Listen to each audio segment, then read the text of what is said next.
Iran এবং Israel দুই দেশই দাবি করেছে 12 দিনের যুদ্ধে তারা বিজয়ী হয়েছে। 1980 থেকে 1988 সাল পর্যন্ত স্থায়ী ইরান ইরাক যুদ্ধ শেষে যেমন করে ইরান বিজয় দাবি করেছিল, এবারের ঘটনাটি অনেকটাই তার সঙ্গে মিলে যায়। সেই যুদ্ধে ইরাকের প্রেসিডেন্ট সাদ্দাম হোসেনও বিজয় দাবি করেছিলেন। পুরনো সেই ইতিহাস টেনে মিডল ইস্ট আই একটি দীর্ঘ প্রতিবেদন প্রকাশ করেছে, যার সারসংক্ষেপ তুলে ধরা হলো। দুটি ক্ষেত্রেই ইরান আক্রান্ত হয়েছে। ইরানের শাসকেরা দুটি সংঘাতকেই আরোপিত যুদ্ধ বলে চিত্রিত করেছেন এবং দাবি করেছেন এই যুদ্ধের পেছনে যুক্তরাষ্ট্রের সবুজ সংকেত ছিল। দুটি ক্ষেত্রেই ইরান তাদের বিজয় ঘোষণার ক্ষেত্রে কৌশলগত ধৈর্য প্রদর্শনের নীতি নিয়েছে। বান্ডেল থাকলে প্রতি সেনমানিতে টাকা বাঁচবে। বিকাশ সেনমানি বান্ডেল কিনে জিতুন প্রতি লেনদেনে। অর্থাৎ সংযম প্রদর্শনের মাধ্যমে সময়ের সঙ্গে সঙ্গে ভারসাম্যকে নিজেদের পক্ষে নিয়ে যাওয়ার নীতি অবলম্বন করেছে ইরান। ইরান ইরাক যুদ্ধের পর ইরান অপেক্ষা করেছিল, সময় ও পরিস্থিতিকে নিজেদের পক্ষে কাজে লাগিয়েছিল। কিন্তু শেষ পর্যন্ত ইরান নয়, বরং যুক্তরাষ্ট্রই 1991 সালের উপসাগরীয় যুদ্ধের সময় সাদ্দামের গণবিধ্বংসী অস্ত্র ধ্বংস করেছিল। এরপর 2023 সালে তাকে সম্পূর্ণরূপে ক্ষমতাচ্যুত করেছিল। তেহরানের দৃষ্টিকোণ থেকে বিবেচনা করলে আজকেও তারা সেই একই কৌশলগত ধৈর্যের নীতি প্রয়োগ করছে। বর্তমান যুদ্ধবিরতিকে প্রকাশ্যে স্বাগত জানিয়েছে ইরান, কিন্তু দেশটির শাসকেরা, বিশেষ করে রাজনৈতিক ও সামরিক মহল, এটিকে একটি কৌশলগত যুদ্ধবিরতি হিসেবে দেখছেন। তারা এটাকে টেকসই শান্তি হিসেবে দেখছেন না। ইরানের জন্য ইসরায়েলের সঙ্গে এই যুদ্ধবিরতি একটি স্পষ্ট কৌশলগত উদ্দেশ্য বহন করছে। ইরানের এই কৌশলগত ধৈর্যের নীতিতে সময়কে একটি সম্পদ হিসেবে বিবেচনা করা হয়। ইরান এখন সময়কে পারমাণবিক কৌশল পুনর্মূল্যায়নের, আঞ্চলিক জোট সম্প্রসারণের এবং আন্তর্জাতিক পরিসরে নিজেদের দৃঢ়তার সীমা পরীক্ষার উপায় হিসেবে গ্রহণ করবে।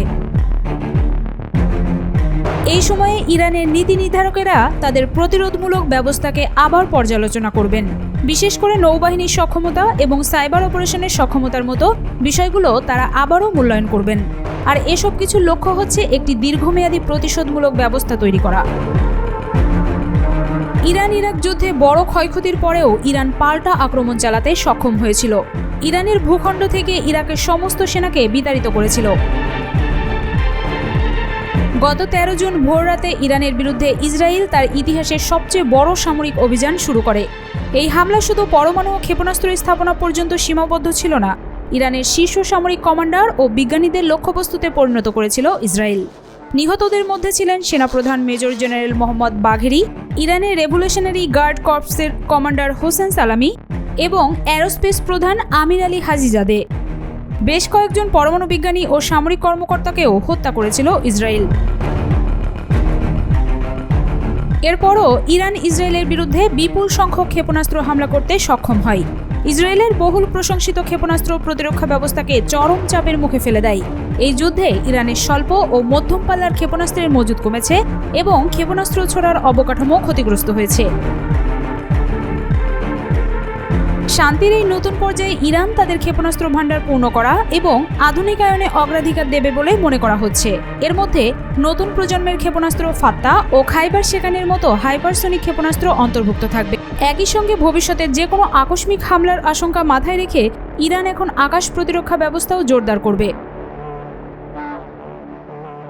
এই কৌশলগত ঘাটতি পূরণে ইরান এখন জরুরি ভিত্তিতে রাশিয়ার S-400 আকাশ প্রতিরক্ষা ব্যবস্থা ও Su-35 যুদ্ধবিমান সংগ্রহের উদ্যোগ নেবে বলে ধারণা করা হচ্ছে। একই সঙ্গে চীনের কাছ থেকে যুদ্ধবিমান নেয়ার বিষয়টিকেও ইরান এখন বিবেচনা করবে, কেননা সম্প্রতি ভারত পাকিস্তান সংঘাতের সময় চীনের যুদ্ধবিমান সক্ষমতা প্রমাণ করেছে।